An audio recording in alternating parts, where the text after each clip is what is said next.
Every MC in this industry wants one thing: to be the best and the top of their game. You want it? Come and get me. Do what you gotta do.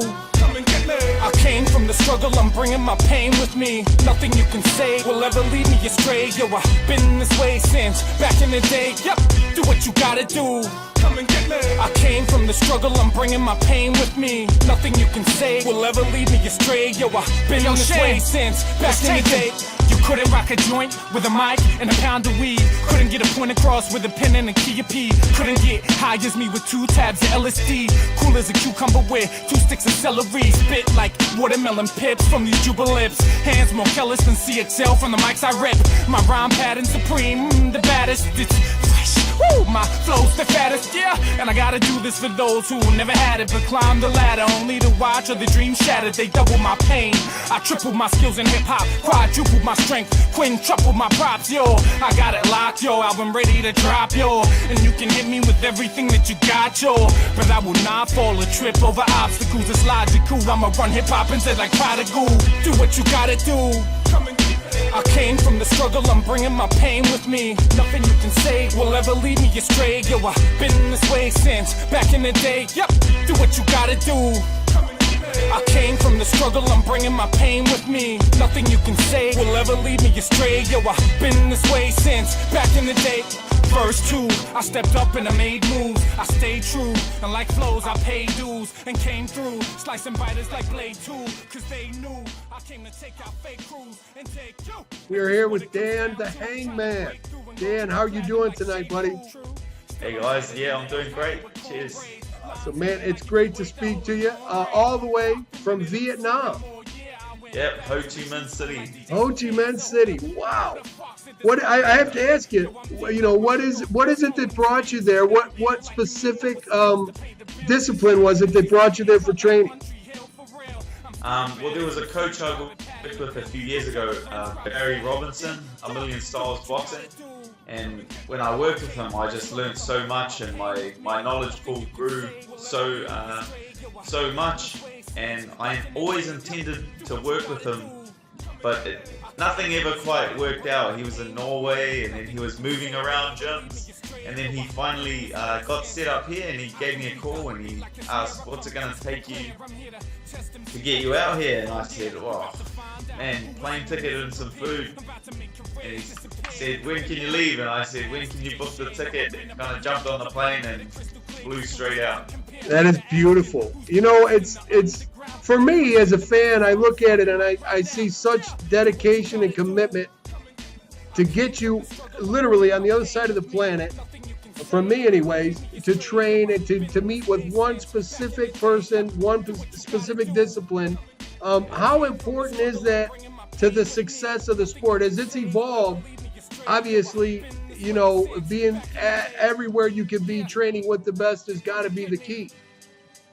Yeah, well, my kind of theory for the sport is get comfortable being uncomfortable.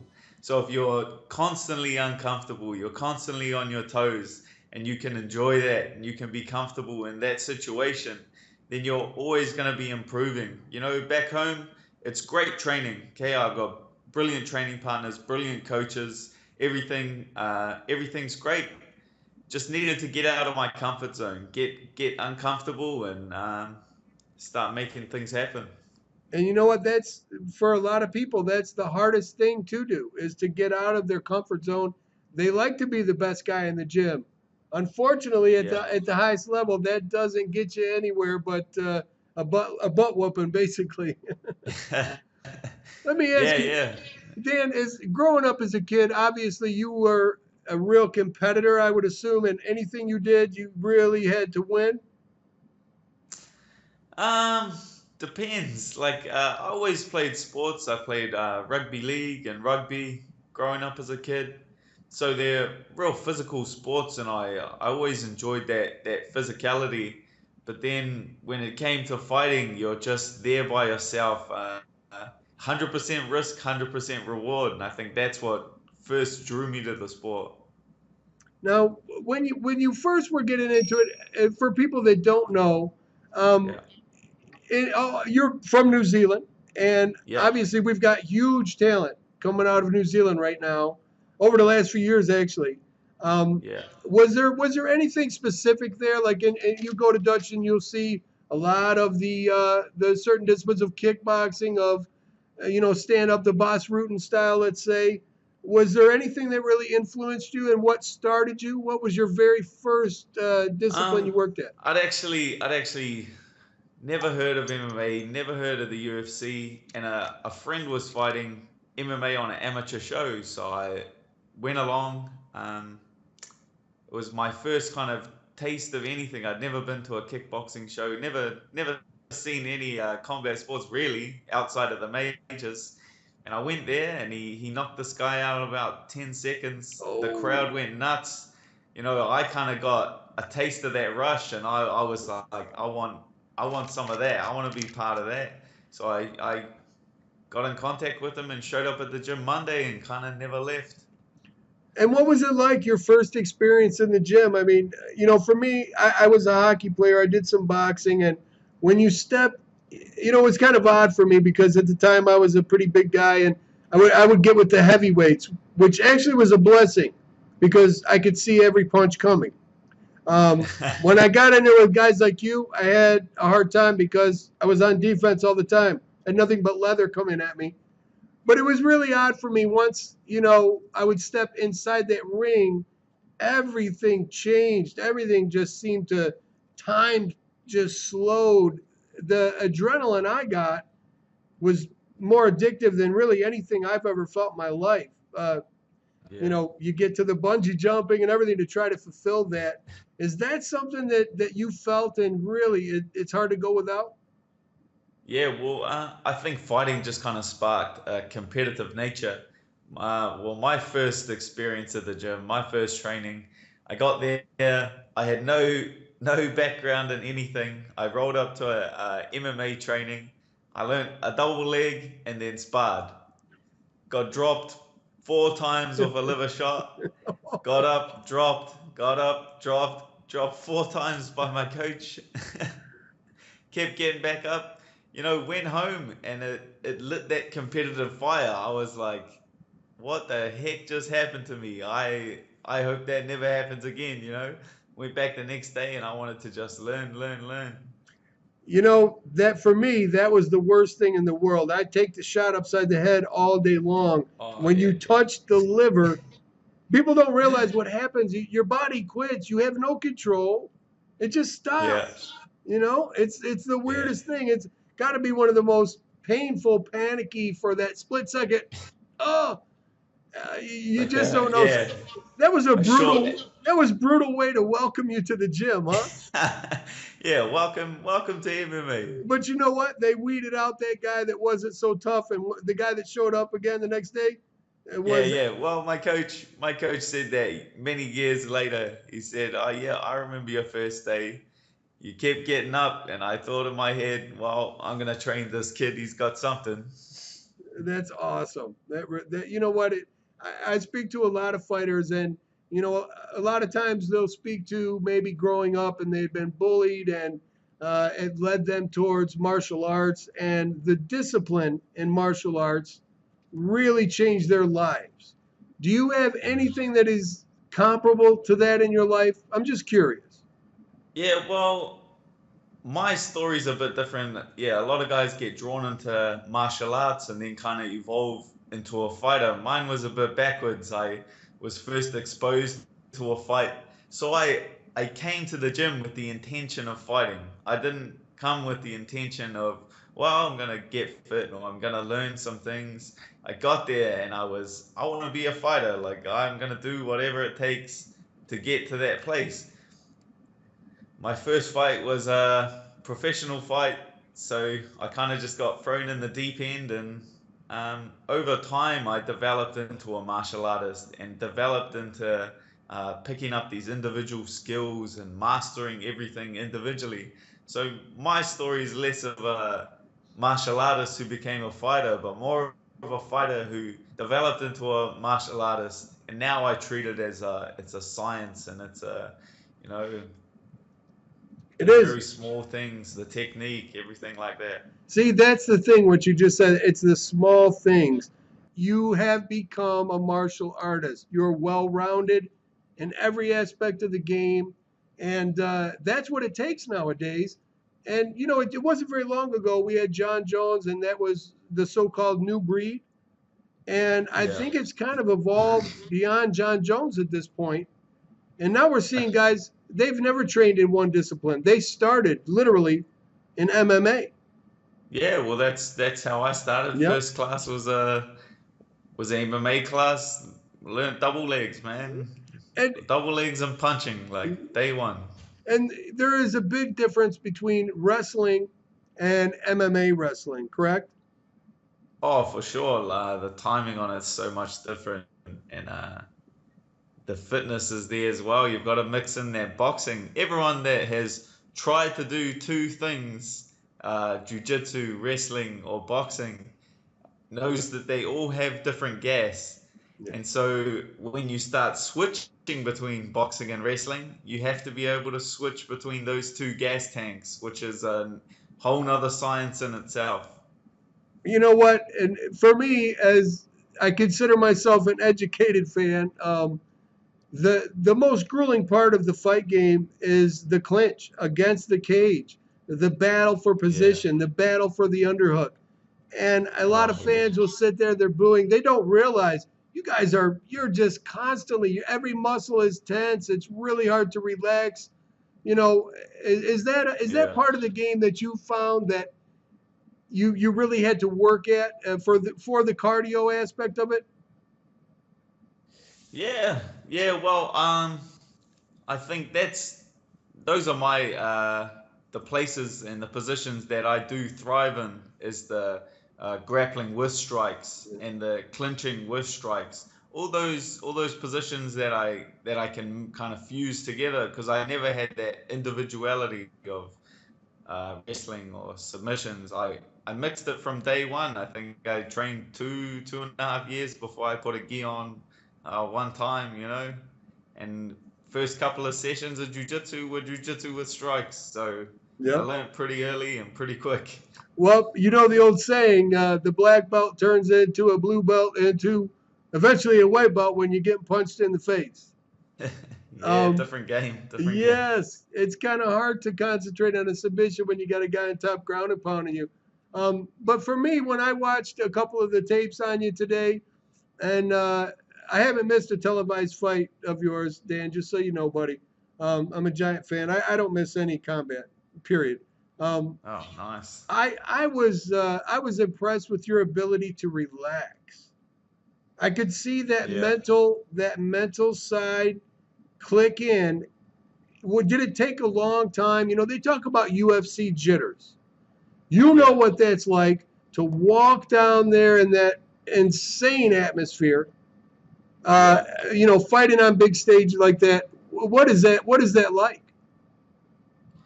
I think my whole career I've taken every fight so seriously.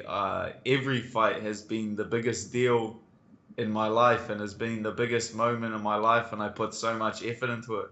So when it finally, I've been treating my whole career like a UFC fight. So when it came to UFC fight, nothing really changed. Like my attitude didn't change. My mental approach didn't have to change. It was kind of just the setting changed, just the Yeah. background changed. The situation did not change at all. So when you hear Burt Cooper in the background saying "We're rolling," that's kind Well, of. I that mean, does get you that yeah, does get you a bit of a tingle. man, I get to tickle. I'm watching on Yeah, TV and I get to tickle. And then Bruce Buffer, obviously, that's got to yeah, be amazing to have that guy standing in your face, screaming his head off and firing everybody up for the Hangman. yeah. Oh man, that's the next level.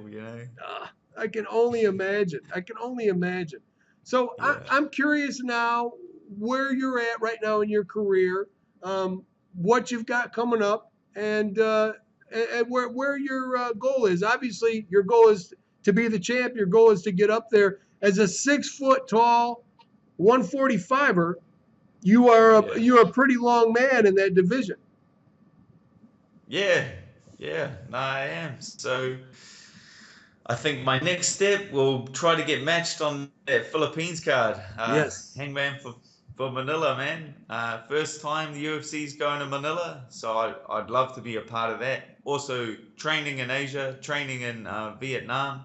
You know, it's nice, and I'd like to be part of building the sport up throughout Asia. You know, I think it's got such a potential here in Vietnam and China and all throughout Asia. Like there's such a passion for martial Yeah. arts and a passion for the sport that the UFC is going to do great here. So I'd love to just be on the ground floor, fight on these Asian cards, fight on my home cards, the Australian cards, and yeah, get this ball rolling, get this sport built up, man. You know what? I'll tell you, Dan. You have quite a social media blow up happening right now. Everything is Yeah. going towards Dana and Lorenzo. Give Dan the shot. Give Dan the shot. I know Jacob from Team MMA. He's all over it. I had to jump on it. I love to watch you fight. And you know, one of the reasons I love to watch you fight is because you go in there to finish a fight. You're not in there to point fight. You're not in there to go 3 rounds. You want to end that fight.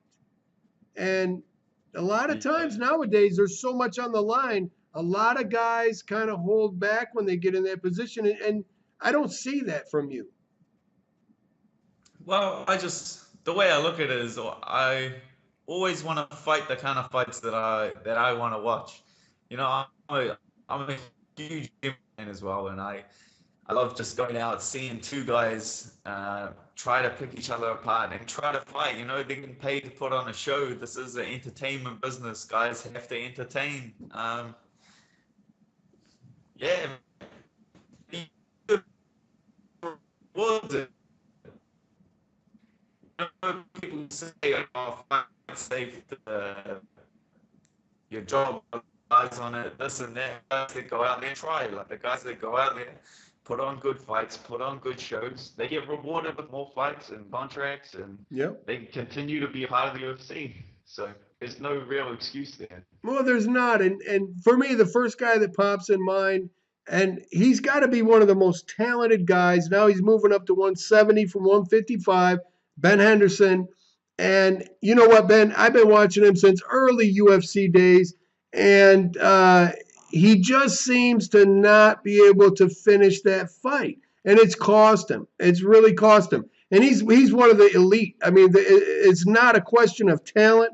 That's for sure. It's not a question of drive, of commitment. He is an elite athlete. It's a commitment. It's a question of finishing fights. When you smell it, when you see him hurt, are you a finisher? Are you not? And I think that's something that can't really be taught. I mean, is that right, Dan? Do you see it as an innate instinct when you see your prey, so to speak, hurt, injured? That's when you jump on and end the fight. Yeah, of course. If you get a guy hurt, of course I would jump on him and try to finish. When you get to that higher level, you know, everyone's so talented, everyone's so skilled. It's so much harder to finish the fights Yeah. when you have two extreme athletes who have dedicated their lives to this thing. It's a lot harder to get the finish. And you throw him in there with a mug, and he can kind of coming up, and he can just get the finish quite easily. You know. Yeah, and like you know what? There's so much on the line, and then we're talking about gassing, and you really have to be able to feel it, pace it, and know when it's right. I assume that's another innate thing that you can really tell when you see that man whether or not you think you should go all the way and finish. Uh, with your length, though, Dan, I'm curious. With chokes like a Dar's choke and things that you can wrap on guys that maybe other 145ers can't wrap on, is that a certain submission that you you train for more, or is there any submission that you really work at more than others without giving away a secret? Trying to get my secrets. No, I I don't think want every body type is built for a certain set of submissions. You know, long guys are always going to be better at throwing up these chokes and dash chokes and anaconda chokes, and you get small, stocky guys that'll rip your arm off with kimuras. You know, it. so you can look at a guy and you can straight away see that a 5'5" muscle shark's not gonna triangle you. He's not gonna he's not gonna do these certain kind of submissions. He's not gonna dash choke me, but he will if he gets a hold of it with those stuffy little arms, try to rip something off and take it home. So Yeah. yeah, I think it's a lot to do with body type, what kind of style of fighter you're best suited for. Beyond a doubt, and it's kind of funny because those type of guys, you eliminate maybe the Darce choke because they don't have a neck. Yeah, oh, that's it, man. What is that like when you get in there with a guy that literally doesn't really have a neck? I mean, people think, they don't understand the fact that that is a real thing. That's a real obstacle. You get in there and the guy Yeah. doesn't have a neck. How do you get around that?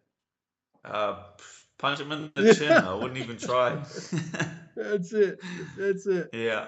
You know what? I have a couple things that really interest me in the fight game with the young guys coming up, and it's the talent level. When you go from, let's say, one of the smaller organizations, but still elite fighters. I mean, this is where the UFC is getting their talent from. Make no mistake Yeah. about it. These are the elite in the world. But what is the difference going from one organization to the UFC as far as competition goes? Wow. The best guys in the world are in the UFC. The sharpest guys, the most competitive pool. There's no easy fights in the UFC. I personally believe any guy in the UFC can beat any other guy in his weight division on a particular day. A top 10 guy has a bad night, a top 50 guy has a good night. He can beat him.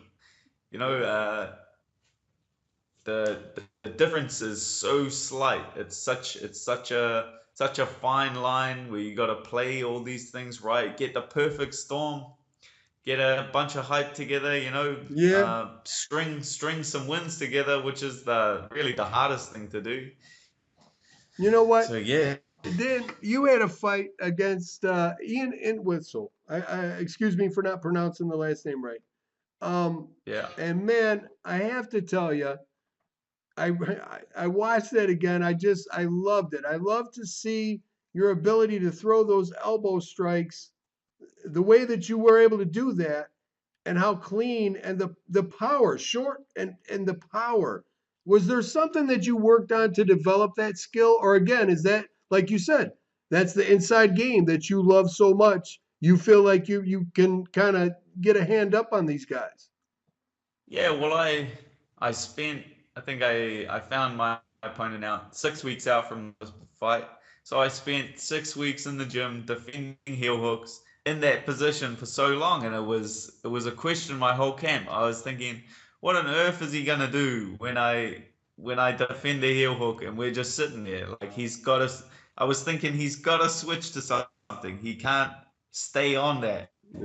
Yeah. Turned out he stayed on it and he was sitting right there. So I started chipping away and he he kind of ran out of options, man. Yeah, really fast. He did. He Yeah, he might have let go of that heel hook and then like a little earlier, but Dan, I've there's something that really gets me with the young guys, and that is your passion for the sport at such a young age. Now, you just had a birthday. Happy yeah. birthday! Thank you very much. How was the birthday at Vietnam in a totally foreign place for you? Yeah, it was real good. The team at Saigon Sports Club where I'm training is great. They all wish me happy birthday, and we had a good time. Had some protein pancakes and had some raw desserts. So all healthy options. But Yeah. no, it was a good time. Well, it's not the typical birthday that you might have been used to growing up, but nevertheless, it was a birthday celebration, right? Yeah. Oh, it's a small sacrifice to get where you want to go, man. You know what? Your dedication is humbling, man. I have to say, to do what you're doing and get over to Vietnam, it just be so far out of your comfort zone and get in there and do what you need to do to get to that next level. I mean, you have my respect, and obviously, what I see, you have a whole lot of respect and followers behind you dying to see you get back in the UFC and get that shot on this card coming up. Yeah. So, who would if you were able to pick, and don't answer it if you don't want to, right? You don't call anybody out, but certain fighters you're suited better for other fighters, just like you said, size, technique, things like that. You have to sit back and watch some guys fight that maybe are getting more publicity, maybe at a higher level as far as ranking or something, and you watch them fight and you say, man, give me that fight. Is there that one fight you could speak to? And Oh, just there's not one fight. There's every fight. There's any fight. I think about every guy. I watch every guy, and I want to break him down and study him, and it's a challenge. And if I could, I'd fight him one by one. I'd go through and fight the whole division if I could. Yep. There's always been two roads in life: the easy road and the hard road, and I've gone the hard road every single time. So why stop now? Yeah. How important was it for you with your family growing up? I mean, what was it when you made this choice to do this for a living and commit to this? What did your family think about it? What kind of responses did you get from, the close family? Yeah, well, at first of course, they think you're a bit crazy going every day to get punched in the face, coming home with black eyes and injuries and swollen this and ice packs on that. But then I think my family just saw how much I was putting into it. I go to work, come home, go to the gym, come home, go straight to sleep, back to work, back to the gym, like going through that grind, and they saw, well, there's got to be something here. This guy, he's not going out, he's not doing this, doing that. He's just going to the gym, eating, sleeping, and training. So they see that dedication, and they have to respect that, and been supporting me, man. That You is need your fantastic. family support. It means Yes. so much. Oh, it does. And, you know, the game has evolved where we're talking about how the fighters have evolved, but not just the fighters, the training has evolved, the techniques in training and diet.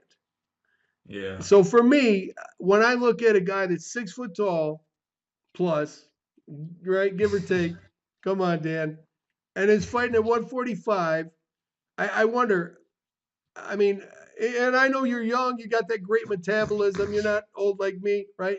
How is it though that you maintain that weight? Because obviously you're in shape all the time. You're waiting for the Yeah. call.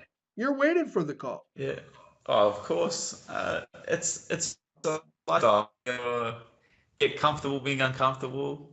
I'm just comfortable dieting. This is my lifestyle.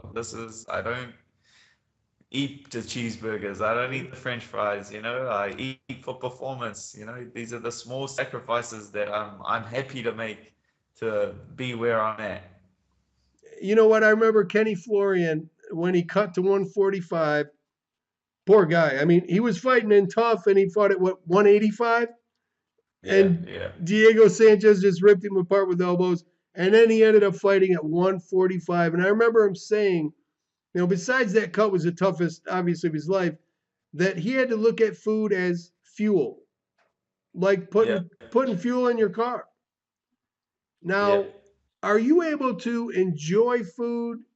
Is it just fuel? I mean, how hard is it? Because from the fans' point of view, from the layman out there, they're wondering, what are these guys eating? Everybody wants to get in shape and lose weight. They just don't want to work for it. They think you guys might have Yeah. a special trick. But really it's Yeah, well, discipline. the trick is there's no trick. Pretty much, my rule is if it grew in the ground, eat as much of it as you want. If it grew on a tree, kind of go nuts. Just fruit, vegetables, lean protein. You're not on a bodybuilder's diet. Yep. You don't have to eat the same thing every day and kind of starve. You still need that fuel. You need that good energy. But I think it's more of the understanding what food does that makes it a lot easier. If I eat this cheeseburger tomorrow at training, I'm gonna, I'm gonna be tired. I'm gonna be flat. I'm not going to have to wonder why I'm going to have a terrible training. Whereas if I eat the vegetables and the chicken with a little bit of carbs, well, tomorrow I'm going to feel pretty damn great in training. I'm going to be able to push through and I'm not getting my ass kicked. So it's kind of that understand what foods your body works best with. Right, right. Was that hard for you to learn? What was the hardest thing for you when you did make this commitment to the professional level and you dedicated your life? Because nobody is going to go train 2 times, 3 times a day, diet this way, and go through this kind of pain and misery on a daily basis unless they are so passionate about the sport and uh, just attaining that goal. What was the hardest part for you? What was it really just once you decided to do it, that was it? Yeah, I think a long time ago I just kind of decided to put fighting first, and I've just been putting it first ever since. So when you make it that priority and a choice comes up and you have to pick between two things, but you've decided it's already going one way, then there is no real choice. You just always go with this way. And it just slowly developed. I did it for years, did the fight, eat terribly, blow up, starve, fight, eat terribly, blah, like kind of going around this wheel, going in this cycle, and that drives you crazy. Whereas the just maintaining a healthy lifestyle, you can get back into training straight away. That development probably made my life so much easier. That's I hear that a lot. And you know what, I look to Robbie Lawler is a great example for me. I watched him Yeah. compete as a young guy, a teenager basically, and he moved on from the UFC. He kind of fell off the charts. He regrouped. When he came in at 170, he was a monster, and he never gets out of shape. The first fight with Hendricks, he was back in the gym in a matter of a day or two, literally a couple days. Is that how you like to go? Do you like to have a short time off from the fights and getting back into training, or do you like to recover and kind of take a break? Nah, I like training is what I like to do, man. I'm It's, back in the gym Monday if I can, it's a habit, isn't it? You wake Yeah. up, if you're not training, you don't know what to do. Yeah, well, you don't get your endorphin fix Yeah, of the day. You kind of go into a bit of a depression. yes, I So yeah, understand that. like I yeah, really, I get back into training as soon as they'll let me. The coach tries to lock me out of the gym, but it doesn't work. how is it health wise? How's your body doing? How are you feeling health wise? Training like this, fighting at this level, it's such a taxing toll on the body and the mind. Do you find it harder physically, or is it more of a mental game? Um, Understanding and learning how to take care of injuries and take care of your body and not overtraining and all these things that take so much time. Um, they pay off now. Now I can get my consistency. I can get my peaking and coming down and recovering and yeah, learning all that science makes life a lot easier. Uh, I can imagine. And when I look at fighters out there, and I had spoke of Robbie Lawler and Hendricks, to speak to John Hendricks, obviously incredible talent. The guy walks around somewhere between 220 and I'd probably say closer to 230, and literally cuts down to 170. It's amazing to me that that amount of his body is cut down. How he could do that and stay fresh and be able to compete. Now yourself, you eat healthy. You try to stay around the same weight, give or take. Is that a topic that's off base? If I ask you, what's your normal walk around weight? What do you cut? I walk around pretty good, like a good healthy 77, 78. So you've still got that weight there. There's a bit more cushion in your joints and training like that. If I train any leaner, you don't want to be going hungry. As long as you're eating good food and maintaining a good weight, I'm still within shooting distance in case I get that last minute call. Yeah. Yeah. Was So it that was it hard for that you? Was it hard for you to learn the weight cutting aspect? I know a lot of guys started it in wrestling, and as wrestlers, they learn to cut weight at a young age, and they continually cut weight at a young age. And a lot of guys that got in their boxing, they might have cut a few pounds here or there. It wasn't as as bad as, I guess. For me, I can't imagine cutting 30 pounds. I mean, good Lord, cutting 30 pounds. People, that is their New Year's Eve resolution, to lose it over a year, not to cut it yeah, in a yeah, couple, of 5 days, right? yeah, yeah. That's got to be a skill. I mean, it has to be a skill that's learned. Yeah, yeah. It's just like you go to the gym and you improve your jiu-jitsu, you improve your weight cutting slowly every time I got better at it and better at it.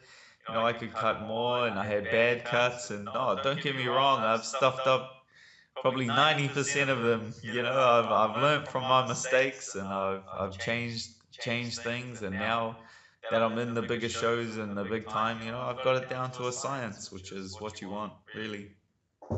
I totally agree with you, Dan. And you know what? You are, and it's not because I'm interviewing you, buddy. I've been trying to get at you for a while now. You know that. Um, Conor McGregor comes onto the scene, right?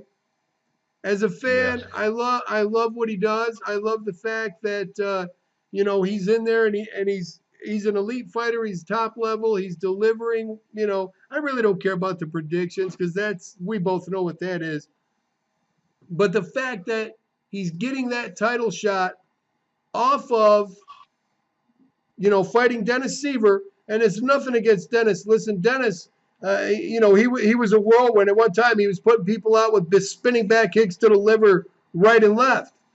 But for Dennis to be the, let's say, the gatekeeper to the title, to get to Jose Aldo, I know it's a Yeah. business, but I look at Conor and I think, you know what? He hasn't really been tested yet. He hasn't got in there with a not a Jose Aldo, excuse me, Frankie Edgar, or a couple other guys in there that really, Ricardo Lamas pops in my mind really quick. Even Cub Swanson. But what do you think about the ability for some of these guys to come in on such a short amount of time with such a big publicity, and able to generate that and get those shots? When you're out there, you're in Vietnam, out of your comfort zone, on your birthday, busting your butt to get your opportunity in there. And not to say nothing bad. Listen, Connor's a great guy. I don't want to bait you into that. I'm just curious how it feels as a fighter to see that sort of thing happen. And we're in the entertainment business, and that guy, he entertains like no other. So he's helping guys out. He's showing them the way more than anything else. He's not stepping over guys. He's kind of showing them, well, this is what you got to do to make this kind of money and get these pay-per-view numbers and get the big fights. And now you see those top 10 guys kind of learning. You see them putting out videos and them talking a bit more and them getting their fans. Yeah. So he's kind of taking that elevation. He's elevating the sport more than he's harming it, I would say. You know what, Dan? That's the best answer that I've had when I ask about Conor McGregor. Most people, I could see them kind of tense up. That was the best answer I've ever had, because I agree with you 100%. I think that what he is doing, listen, his persona is his persona. I think it comes from him genuinely. Um, Mm. you have to be a confident man in this game. If you're not confident, if you don't believe you're the best guy out there, you're destined to fail. What are you doing out there? Exactly. Exactly. Because how much of this game is mental? I mean, Dave, when you get in there, obviously your skill is there, the dedication, the time in the gym, you trained, you put it in, you put the hours in, you did the work. The mental part. you could do all of that. If the mental leaves you, what do you have? You know, how important is the mental game in the combat arena, really? Yeah, well, it's 80% of it. You know, the training is mental, the diet is mental, like everything. You have to be able to control your mind as well as your body. You know, the two work together. You know, blocking out all those other thoughts when you walk into that cage is a big aspect of the sport. You know, you can't get distracted and let that affect the physical situation. Definitely. Now, what plans do you have? What could you tell the fans out there? Well, training hard in Saigon, making a lot of new developments. Looking to get on that Manila card, get matched for that. So I have a big fight coming up. Fingers crossed. Fight a few more times this year. Go undefeated and get the ball rolling. Get these bigger fights. Start making things happen. You know what, Dan? I can tell you right now that you've got a whole lot of support that's like swelling up right before my Yeah. eyes. Every day I start seeing it, and it's exciting Yeah. for me. And then when I get to see you and talk to you, you know, a very respectable young man, extremely dedicated, extremely talented, nobody to be looked over, that's for sure. Man, you got a bright future, Dan. I'm so looking forward to watching you continually compete. I need to see you in the UFC as a fan, so I'm going to do everything I can on my end to make sure I can do anything to get you there. But let's be honest, you get there on your skill, man. Oh, just like with the Connor thing, man. The fans, man, they're 90% of the opportunities. You know, if the fans want to see it, the UFC and the big brass will make it happen. You know. And I think you know that the fans want to see it. And you probably get to see a little bit of it being over there in Vietnam. It's the time difference is crazy. Uh, I mean, it's just crazy, right? We're hooking up on 7:30 your time, 7:30 mine, but it's AM and PM. So Yeah. we're working that out. That's got to be hard for you. I really appreciate you taking the time out to speak with me. Can you Yeah. give a shout out to any of your sponsors? Shoot us out your Twitter, everything that you got out there for social. Well, my Twitter is at Dan the Hangman. Get on that, jump on that Hangman for Manila, hashtag Hangman for Manila. Get the support out there, start tweeting the UFC, push for that support. I'd like to give a shout out to Saigon Sports Club out in Ho Chi Minh City in Vietnam, Strikeforce Gym Auckland back in New Zealand. My sponsors, Copious, the New Zealand boxer, and all the fans that are out there tweeting and supporting and commenting and pushing. You know, you guys mean the world. Cheers. I tell you what, Dan, when I let them know that I just got done with an interview with you, it's going to explode. Don't go to bed yet. Don't go to bed yet, buddy. Yeah. Oh, wait a minute. It's morning for you. Listen, it's been a pleasure, Dan. You're beautiful. Awesome interview, man. And I'm so looking forward to seeing you fight in the UFC. Thank you for your time, buddy. And, man, I'm going to be right there. I need the interview when you get that fight and you win. You got to promise me I get that interview, Dan. Yeah, for sure. 100%. You got it. Beautiful. Thank you so much, man. Cheers, Dan. It was I'll an catch honor, you later. bro. I'm off the training. Thank you, man. Get in there, get it. Beautiful. See ya. Thanks. You got it, man.